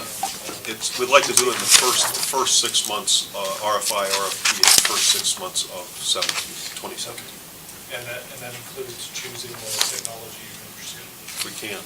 Okay. I mean, as you're aware, these take a lot of time. Yeah. And so your item F there, Chuck, really kind of gets to, say, coming up with the evaluation criteria. And then a question that I can include on that sheet, a follow-up to the record, again, how do you intend, what process would you like to go through to keep us informed? The milestones and any final product that you get. I don't know, an idea. I don't. I mean, I think we can have more discussions about, how often would you like to be informed? Probably every 6 months. So that would be my thought, is that there would be some kind of update that we have to give on this. And you mentioned it a moment ago about some kind of participation by interested parties in your RFI and RFP process. How do you envision that? Well, we already have a clean coal research group that we put together, consisting of the 3 universities. We've got a layer here from Office of Energy Development. We would encourage them to participate to get their, more so on the technical side than on the commercial side.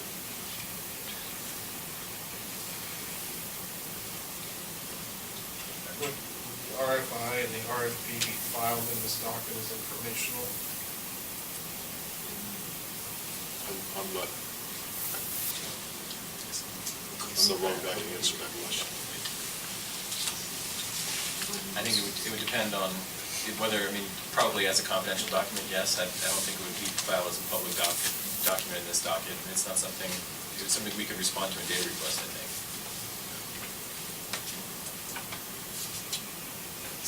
So with regard to the regional haze litigation, how are you, you indicated that you're going to comply with whatever happens. So I'm just wondering how you're timing this project so that you end up not, making a decision and then having it be the wrong one.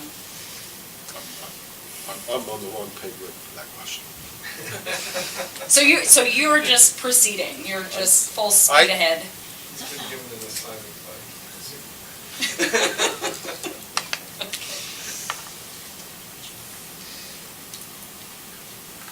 Are there any other questions?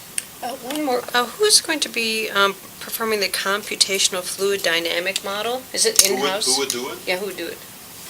Probably reaction engineering. Oh, so you'd get a consultant to do that? Oh, okay. That's what they do very well. Most of the vendors have their own, but we would like to have our own to compare it to. If you're a salesman, your results might be slightly skewed. Thank you. Does anyone have any other questions? Thank you all for participating. Sorry, did someone say something? I said thank you. Oh. Well, thank you all for coming. The public meeting is closed.